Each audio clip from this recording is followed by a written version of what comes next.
And making of non cooperation. देखिए non cooperation movement 1921 में start तो हुआ था, लेकिन बहुत जल्दी 1922 में ही इसे गांधी जी ने स्टॉप कर दिया था, और उसका रीज़न था कि इसमें वायलेंस बहुत हो रहा था। And non cooperation first broad based non violent movement था।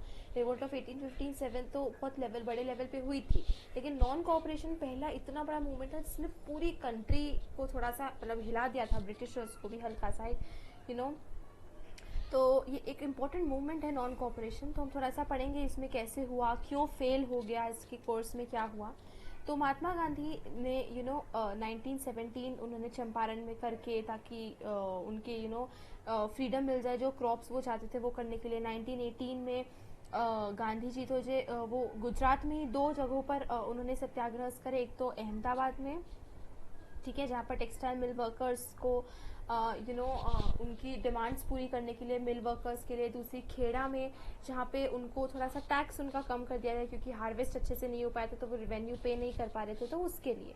ठीक है, तो यहाँ पर ये थोड़ा सा एक बार हाईलाइट कर देते हैं। चंपारण में, ये अहमदाबाद में एंड ये खेड़ा में, इन 3 जगहों पर इंपॉर्टेंट सत्याग्रह उन्होंने 1917 और 1918 में उन्होंने ये 3 इंपॉर्टेंट सत्याग्रह दिए। ठीक है, अब ये जो उन्होंने चंपारण, अहमदाबाद और खेड़ा में करे ना, इस वजह से गांधी जी के प्रति लोगों के मन में बहुत सिंपैथी आ गई थी। ठीक है, क्योंकि उनको ऐसा देखा जा रहा था कि गांधी जी जो थे वो सभी के लीडर हैं, जो कि पुअर के साथ भी सिंपैथी रखते हैं। तो वो वो ये जो सारे स्ट्रगल्स कर रहे थे, इसको देखकर लोग उनसे काफ़ी कनेक्ट होने लगे थे। और 1919 में फिर एक और हुआ कि एक राउलेट एक्ट आ गया।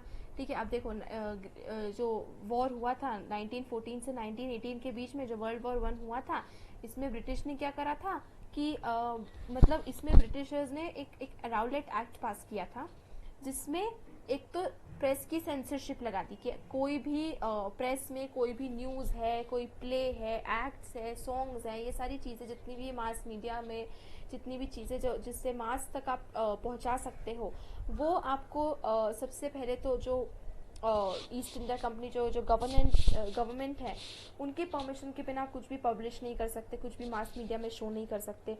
दूसरा कि permitted detention without trial for 2 years, कि अगर ऐसा ब्रिटिशर्स की नज़र में या गवर्नमेंट की नज़र में अगर आप एक प्रोटेस्टर हो या फिर आप एक कोई इलीगल काम कर रहे हो, कुछ काम कर रहे हो, तो आपका ट्रायल भी नहीं होगा। ट्रायल मतलब कोर्ट में आपका केस को ट्राई भी नहीं करा जाएगा, और आपके परमिशन रहेगी ब्रिटिशर्स गवर्नमेंट के पास, कॉलोनियल गवर्नमेंट के पास, कि वो आपको 2 साल के लिए विदाउट ट्रायल जेल में डाल ले। फिर आफ्टर 2 years आपके ऊपर फिर केस ट्राई हो सकता है, और फिर आपको वो हो सकता है। So that was of course, ये बिल्कुल गलत था कि ऐसे तो फिर ब्रिटिशर्स किसी को भी मन चाहे उठा के, लीडर्स को, प्रोटेस्टर्स को, and this was clearly curbs to freedom. ठीक है, उनकी फ्रीडम पे क्लियरली रोक लगा रहे थे ब्रिटिशर्स। तो एक सर सिडनी राउलेट की रिकमेंडेशन पर एक कमेटी थी, और उन्होंने ये राउलेट एक्ट पास किया था। ओके, और इस राउलेट एक्ट के खिलाफ गांधी जी ने एक नेशन वाइड कैंपेन लॉन्च करने का सोचा। ठीक है, उन्होंने ये बोला कि आप ये राउलेट एक्ट जो ये दिस इज रॉन्ग, ये हमारी फ्रीडम को कर्टेल कर रहा है, तो इसके खिलाफ हमें इस राउलेट एक्ट के खिलाफ हमें एक डेमोन्स्ट्रेशन करना चाहिए, कैंपेन करना चाहिए। तो across north and waste India life तो बिल्कुल जैसे स्टैंड स्टिल पे आ गई, सब स्कूल बंद, दुकानें बंद, एक बंद कॉल मतलब कि सब कुछ बंद करके आप बिल्कुल, ये उनका तरीका था, गांधी जी ने ये नया वे दिया था, एक तरीका तो प्रोटेस्ट करने के लिए ब्रिटिशर्स के खिलाफ। ओके, और प्रोटेस्ट तो पंजाब में पर्टिकुलरली बहुत इंटेंस इसीलिए थी क्योंकि देखो पंजाब से ना बहुत सारे सोल्जर्स ने ब्रिटिशर्स को वर्ल्ड वॉर 1 में हेल्प किया था। मतलब वर्ल्ड वॉर 1 में ब्रिटिशर्स की तरफ से उन्होंने वॉर में बहुत लड़ाई की थी, तो ब्रिटिशर्स तो काफ़ी वेट कर रहे थे कि यार उनको उनकी सर्विस के लिए रिवॉर्ड मिले, और सर्विस के लिए रिवॉर्ड तो मिला नहीं, ऊपर से उनको ये नया राउलेट एक्ट मिल गया जिससे उनकी फ्रीडम पे और ज़्यादा ताले लग गए। तो इस वजह से पंजाब में ये जो राउलेट एक्ट जो के खिलाफ मतलब ये जो प्रोटेस्ट थी ये काफ़ी ज़्यादा स्ट्रॉन्ग थी पंजाब में इस कारण से। ठीक है, इसके वक्त ऑफ कोर्स ये हुआ था कि गांधी जी जो थी गांधी जी को डिटेन कर लिया गया, जेल में बंद कर दिया गया था जब वो पंजाब जा रहे थे इसके लिए। और बहुत सारे लोकल कांग्रेस लीडर्स, उस टाइम की जो पार्टी थी कांग्रेस, उसके बहुत सारे लीडर्स को अरेस्ट कर लिया गया था। और थोड़ा सा इंटेंस होते जा रहा था। ये राउलेट एक्ट, ये राउलेट सत्याग्रह जो जिसको कहते हैं, ये थोड़ा सा इंटेंस होते जा रहा था। अब इस टाइम पे हुआ क्या कि अप्रैल 1919 में जब अप्रैल 1919 में ये और ज़्यादा मतलब एकदम से ये राउलेट सत्याग्रह को बंद करना पड़ा, क्योंकि एक ब्रिटिश ब्रिगेडियर थे जनरल डायर ने क्या करा कि ओपन फायर करने को बोल दिया एक नेशनलिस्ट मीटिंग में। हम सब इसको जानते हैं, जलियांवाला बाग मसाकर। 13 अप्रैल 1919 में ये जलियांवाला बाग मसाकर हुआ था। 13 अप्रैल 1919, this was the day for Baisakhi. इस दिन बैसाखी थी। और हुआ ये था कि बहुत सारे लोग जो है वो अमृतसर घूमने आए थे, कुछ बैसाखी का फेयर अटेंड करने आए थे, कुछ राउलेट सत्याग्रह के लिए आए थे। तो मतलब काफ़ी सारे लोग आए थे। और जनरल डायर ने क्या करा कि जलियांवाला बाग में सारे गेट्स बंद करवा दिए एंड ओपन अपनी ट्रूप को कहा कि आप ओपन फायर करो। एंड लाइक इतने किलिंग्स एंड इतना वो सीन ही अलग है।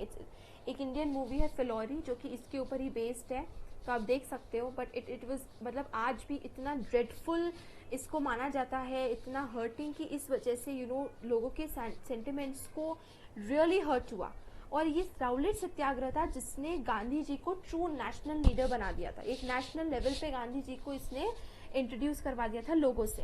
और राउलेट सत्याग्रह की जो सक्सेस जब हुई थी, उस सक्सेस के बाद क्योंकि ये बंद हो गए, सब दुकानें बंद, लोगों ने एक्चुअली रिस्पॉन्ड किया, तो इसके सक्सेस के बाद ही गांधी जी थोड़े से एम्बोल्डेंड हो गए और उन्होंने non cooperation with British rule. Non cooperation मतलब क्या होता है कि आप renunciation of all voluntary association with the British government का साथ देना छोड़ दो। देखिए डिफरेंस है नॉन कोऑपरेशन और सिविल डिसोबीडियंस में। कि नॉन कोऑपरेशन में गांधी जी बोल रहे हैं आप एसोसिएट करना छोड़ दो अपने आप को ब्रिटिशर्स से। सिविल डिसोबीडियंस में गांधी जी ये बोल रहे हैं कि आप इलीगल काम करो, आप रूल तोड़ो, डोंट बी ओबीडियंट। इसमें रूल तोड़ने का नहीं बोल रहे, इसमें वो सिर्फ ये बोल रहे हैं कि do not associate yourself with the Britishers. आप अपने सारे टाइटल्स छोड़ दो, आप ब्रिटिशर्स की जितने इंस्टीट्यूशंस को ज्वाइन करें उसको छोड़ दो, ऑल दीज थिंग्स। ठीक है, कॉलेज छोड़ दो, स्कूल छोड़ दो, लॉ कोर्ट सब छोड़ दो, टैक्सेस पे मत करो। मतलब ये सब वो छोड़े कि आप ब्रिटिशर्स का कहना मानना बंद कर दो, उनके साथ अपने सारा एसोसिएशन जो है वो छोड़ दो। ठीक है। और गांधी जी ने यही कहा कि अगर हमने नॉन कोऑपरेशन को अच्छी तरीके से अगर हमने कर लिया एंड जैसे वो कहते हैं मतलब उस लाइंस पे अगर चला तो 1 साल के अंदर अंदर हमें आज़ादी मिल जाएगी। 1921 में ही वो कह रहे थे कि with in a year non cooperation के चलते हमें फ्रीडम मिल जाएगी। ठीक है। और इस स्ट्रगल को और ब्रॉडन करने के लिए इसमें उन्होंने खिलाफत मूवमेंट को इनकॉर्पोरेट कर लिया। खिलाफत मूवमेंट क्या था हम पढ़ चुके 10th में, लेकिन यहाँ पर ब्रीफ दूँ तो वर्ल्ड वॉर 1 के बाद जो है टर्की जो है वो हार चुकी थी। इट वाज वो टर्की हार चुकी थी और टर्की के मतलब ये ऑटोमन रूलर जो थे वो हार चुका था। और ऑटोमन रूलर के जो एक इस्लामिक लीडर होते हैं कैलिफेट, जिसे हम हिंदी में बोलते हैं खलीफा। ओके, प्रॉफिट मोहम्मद की डेथ के बाद ऐसा बोलते हैं कि मतलब वो खलीफा है जो वो आगे फिर उसको लीडर होते हैं उनके एंड ऑल दैट। दो वो रिप्लेस नहीं करते प्रॉफिट मोहम्मद को, वो खुद प्रॉफिट मोहम्मद के फॉलोअर होते हैं, बट दे जस्ट टोल्ड उनके नाम पे कि उन्होंने उनको भेजा है। तो ऐसे र्यूमर्स थे और मतलब ऐसा था कि वो लोग अब कैलिफेट को हटा देंगे, कैलिफेट के इंस्टीट्यूशन को ब्रिटिशर्स जो है वो हटा देंगे।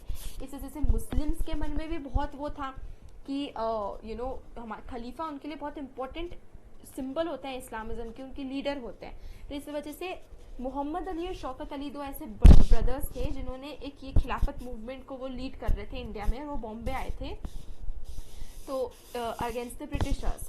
तो उन्होंने खिलाफत मूवमेंट को गांधी जी ने नॉन कोऑपरेशन के साथ मर्ज कर दिया। अब हुआ ये कि नॉन कोऑपरेशन में पहले ही सब मास जो मतलब फर्स्ट टाइम हुआ था कि इतने मास लेवल पे स्ट्रगल हो रहा था और साथ में उन्होंने मुस्लिम्स को भी मर्ज कर लिया, तो लेवल ये जो है वो और बढ़ गया, इसका ब्रॉड बेस और हो गया।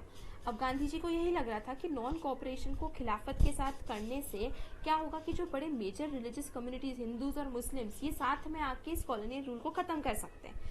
ठीक है। और ये जो इन्होंने मूवमेंट थे इसमें बहुत एक्शन भी हुआ, बहुत मतलब कुछ एक लोगों का जैसे फूट गया पूरा गुस्सा, पूरा ग्रीफ जो इतने दिनों का था वो फूट गया, सब बहुत कुछ हुआ। इसके बारे में हमने डिटेल में नॉन कोऑपरेशन के बारे में क्लास 10th में नेशनलिज्म इन इंडिया चैप्टर में पढ़ चुके हैं ठीक है, यहाँ पर ब्रीफ दिया हुआ है खिलाफत मूवमेंट क्या है, आप इसको पढ़ सकते हैं कि कैसे ऑटोमन एम्पायर था, उसके खलीफा को हटाने की वो हो रही थी, एंड मोहम्मद अली शौकत अली ब्रदर्स जो थे वो बॉम्बे आए थे, एंड ऑल दीज। ठीक है, स्टूडेंट्स ने स्कूल जाना छोड़ दिया, लॉयर्स ने कोर्ट जाना छोड़ दिया, जितने भी ऑफिस में क्लर्क्स वगैरह काम कर रहे थे उन्होंने सब छोड़ दिया, टाउन्स एंड सिटीज़ में सब स्ट्राइक्स हो गई थी।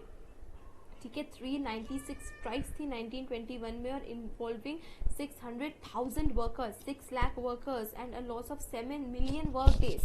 तो ब्रिटिशर्स को काफ़ी नुकसान हुआ था इसके बाद। ओके, मतलब हिल साइड में भी जो ट्राइबल्स थे, जो फार्मर्स थे अवध में, वो भी टैक्स देना उन्होंने छोड़ दिया। हमने पेजेंट्स थे, जो ट्राइबल्स, अब जो कंट्री साइड में बाकी ट्राइबल्स थे उन्होंने सब करना छोड़ दिया। पेजेंट्स इन कुमाऊं ने लोड्स कैरी करना छोड़ दिया कॉलोनियल ऑफिशियल्स के लिए, सब चीज़ों को मना कर दिया। तो ये प्रोटेस्ट काफ़ी बढ़ता जा रहा था। इसमें पेजेंट्स थे, वर्कर्स थे, ट्राइबल्स थे, इंडस्ट्रियलिस्ट भी कुछ लेवल तक थे, मुस्लिम्स को भी गांधी जी ने इनकॉर्पोरेट कर दिया था। तो एक ब्रॉड बेस्ड मूवमेंट था। ठीक है, और वो मतलब pageants, workers, others interpreted an actor, वो अपने हिसाब से नॉन कोऑपरेशन को वो कर रहे थे। जैसे कि अवध में क्या हुआ था, उन्होंने नाई धोबी बंद लगा दिया।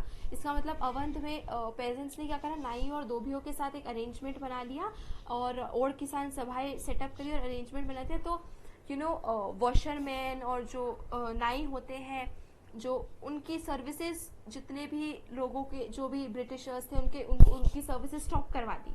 यार अब वॉशरमैन मतलब ये धोबी और नाई तो इतने बेसिक से प्रोफेशन है, ये तो हर किसी को लगते हैं। और ये अरेंजमेंट उन्होंने पेजेंट्स ने कर लिया नाई और धोबियों के साथ। तो उन्होंने अपनी सर्विसेज देना ब्रिटिशर्स को, और जो ऑपरेशन जमींदार है जो ब्रिटिशर्स का साथ रहे थे उनको सर्विसेज देना बंद कर दिया। तो था तो सही, इम्पैक्टफुल था नॉन कोऑपरेशन ब्रिटिशर्स के ऊपर।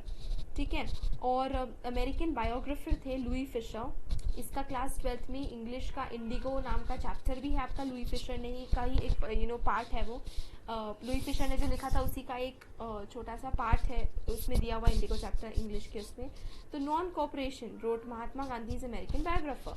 Louis Fischer American biographer became an epoch in life in India and of Gandhi ji. ठीक है, तो मतलब उन्होंने काफ़ी कुछ, लुई फिशर ने इसके बारे में लिखा, वो काफ़ी इम्प्रेस्ड थे गांधी जी से कि it was negative enough to be peaceful. देखिए नॉन कोऑपरेशन में भी वायलेंस तो हो रहा था धीरे धीरे करके, जैसे गांधी जी ने होप किया था उतना नॉन वायलेंटली ये नहीं हुआ, लेकिन it was positive to be enough, positive enough to be effective. तो काफ़ी अच्छी तरीके से लुई फिशर ने इसको लिखा है। It entailed denial, renunciation and self discipline. It was training for self rule, swaraj. Self rule का एक पहला स्टेप था, उसकी ट्रेनिंग का पहला स्टेप था, ये लुई फिशर लिखते हैं। ठीक है, गांधी जी के बारे में बायोग्राफर थे, गांधी जी के बारे में उन्होंने लिखा जो है। यहाँ पर एक क्विकली देख लेते हैं। Non cooperation movement July 1922, foreign cloth been collected to be burned in bonfires, ये यहाँ पे ओके इस इमेज में। अब नॉन कोऑपरेशन मूवमेंट जो था उसने ब्रिटिश राज के कुछ फाउंडेशंस को तो फर्स्ट टाइम शेक कर दिया था। मतलब रिवोल्ट ऑफ 1857 के बाद ये जो फरवरी 1922 में नॉन कोऑपरेशन मूवमेंट हुआ, मतलब 1921 में जो नॉन कोऑपरेशन मूवमेंट हुआ था, इसने थोड़ा सा ब्रिटिशर्स को एक झटका तो दे दिया था। बट हुआ ये कि फरवरी 1922 में चौरी चौरा एक जगह का नाम है, वहाँ पर एक पुलिस स्टेशन में अप्रोक्सीमेटली आई गेस 22 और समथिंग ऑफिसर्स, पुलिस ऑफिसर्स थे। तो कुछ पेजेंट्स ने, जिसमें मंगल पांडे, हम नाम सुनते हैं फेमस मंगल पांडे का नाम बहुत सुनने को आता है, तो उन्होंने क्या किया, पुलिस स्टेशन में उन सभी ऑफिसर्स को बंद कर दिया, उसमें आग लगा दी, एंड वो सारे ऑफिसर्स जो थे वो जिंदा उस पुलिस स्टेशन में जल गए।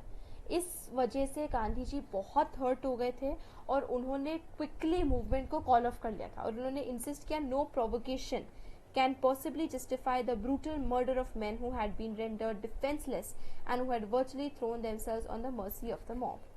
तो गांधी जी काफ़ी हर्ट थे कि उनके साथ ऑफिसर्स के साथ इतना बुरा हुआ, क्योंकि वो तो एक ही चीज़ को रूट कर रहे थे, नॉन वायलेंस, एंड ये इतनी वायलेंट चीज़ जिंदा पुलिस स्टेशन में पुलिस ऑफिसर्स को आग लगा दी। सो इस वजह से गांधी जी ने quickly non cooperation movement call off कर लिया, और उन्होंने ये 2-3 चीज़ें रियलाइज़ करी। पहला रीज़न क्या था, पहला तो Chauri Chaura incident immediate reason था ये मूवमेंट कॉल ऑफ करने का। दूसरा, इसके पहले भी और जगह भी मूवमेंट जो है वो थोड़ा सा वायलेंट हो रहा था, मतलब लोग गांधी जी के नाम पे वो इतना समझ नहीं पाए कि किस टाइप से गांधी जी एकदम नॉन वायलेंट होकर सत्याग्रह करने का बोल रहे हैं। तो और बाकी जगह भी हो रहे थे वायलेंस, बट थोड़ा सा लेवल फिर भी कम था। तो गांधी जी ने एक तो इमीडिएट रीज़न चौरी चौरा था। सेकेंड, उन्हें गांधी जी को यही रियलाइज़ हुआ कि यार सत्याग्रही को और ट्रेनिंग की ज़रूरत है, मतलब जो इंडियंस हैं उन्हें थोड़ी और ट्रेनिंग की ज़रूरत है। ये सारे पॉइंट्स आपके बुक में नहीं है, ये मैं 10th की बुक से आपको बता रही हूँ, नेशनलिज्म इंडिया चैप्टर से। तो ये थोड़ा सा उनको रियलाइज़ हुआ गांधी जी को कि यार ये ज़रूरी है, मतलब है ना, थोड़ी सी ट्रेनिंग की ज़रूरी है एंड और ब्रॉडर मूवमेंट की ज़रूरत है अभी। Not all sections of people have come together इसमें, क्योंकि जब तक ये मूवमेंट सबसे बड़े लेवल पे नहीं होगा तब तक ब्रिटिशर्स ऐसे नहीं जाने वाले, वो उसको सप्रेस कर सकते हैं। तो उन्होंने और इसको फरवरी 1922 में एनसीएम को कॉल ऑफ कर लिया था। गांधी जी को मार्च 1922 में जेल में डाल दिया, अरेस्ट कर दिया था, सिडिशन के साथ उनको चार्ज किया था। एक बहुत ही इंटरेस्टिंग यहाँ पे इन्होंने वो दिया हुआ है इंसिडेंट। उनके जो ट्रायल जो कर रहे थे उसके थे जस्टिस C.N. ब्रूमफील्ड, और उन्होंने एक बहुत ही रिमार्केबल स्पीच उन्होंने दी थी जब वो अपना सेंटेंस बोल रहे थे। देखिए, आप भी पढ़िए। It would be impossible to ignore the fact that you are in a different category from any person that I have ever tried or am likely to try. It would be impossible to ignore the fact that in the eyes of millions of your countrymen, you are a great patriot and a leader. ये बोल रहे गांधी जी को कि ये बात बिल्कुल सच है कि मैं आपको अभी आपका ट्रायल दे रहा हूँ, आपको सेंटेंस सुना रहा हूँ। आप है तो इंसान ही, लेकिन आपकी कैटेगरी उन सभी से अलग होगी जिनको अभी तक मैंने ट्राई करा है और जिनको मैं आगे ट्राई करूँगा मतलब जिनको सेंटेंस सुनाऊंगी या जिसको मैं जिसको जस्टिस दूंगा। क्यों? क्योंकि आप अपने देश के मिलियंस ऑफ लोगों के एक पेट्रियट है, एक लीडर है, इतने लोगों के ऊपर आपका इन्फ्लुएंस है। Even those who differ from you in politics look upon you as a man of high ideals and even of even saintly life. तो वो यही कहते हैं कि ऐसे बहुत सारे लोग हैं जिनके पॉलिटिकली भी आपके साथ व्यूज़ मैच नहीं करते हैं, वो उनके व्यूज़ आपसे थोड़े आपके व्यूज़ से डिफरेंट है, लेकिन फिर भी उनकी आंखों में भी वो आपको एक एक मैन ऑफ हाई आइडियल्स देखते हैं, एक प्रिंसिपल्ड मैन देखते हैं, और आपको एक सेंट की तरह देखते हैं और पूछते हैं। ठीक है, तो ये गांधी जी को C.M. ब्रूमफील्ड कहते हैं। Since Gandhi ji had violated the law it was obligatory, वो यही कहते हैं कि यार मतलब ये ज़रूरी है, ये लॉ के अंदर करके इट इज़ माई ड्यूटी कि मुझे ये करना है। बट वो ये कहते हैं कि अगर course of events in India अगर ये पॉसिबल करे कि मैं गवर्नमेंट मुझे इतनी परमिशन दे, ये पॉसिबल हो जाए जिससे मैं आपका सेंटेंस रिड्यूस कर सकूँ या फिर मैं आपको रिलीज़ कर सकूँ, तो उससे मुझसे ज़्यादा खुश और कोई नहीं होगा। Because C.N. ब्रूमफील्ड जो ये जज थे, वो जस्टिस थे, काफ़ी इम्प्रेस थे गांधी जी से। तो वो यही कहती है कि अगर मुझे मौका मिल पाया जिससे मैं अगर मौका मिल पाता कि मैं आपको रिलीज़ कर सकता या आपका सेंटेंस कम कर सकता, तो मुझसे ज़्यादा खुश और कोई नहीं होता।